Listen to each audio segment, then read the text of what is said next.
ధర్మము పట్టుకుంటే రక్షిస్తుంది, తెలుసుకుంటే రక్షించేది కాదు.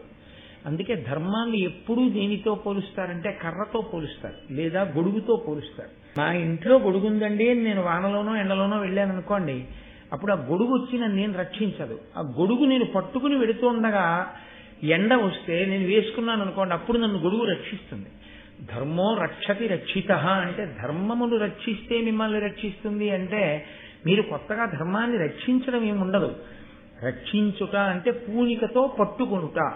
ఎవడు ధర్మాన్ని పట్టుకున్నాడో వాణ్ణి ధర్మం రక్షిస్తుంది. అంతేగాని నాకు ధర్మం తెలుసు కానండి నేను ఎప్పుడు ధర్మాన్ని పట్టుకోను, అప్పుడు ధర్మం నిన్ను ఎప్పుడూ రక్షించదు.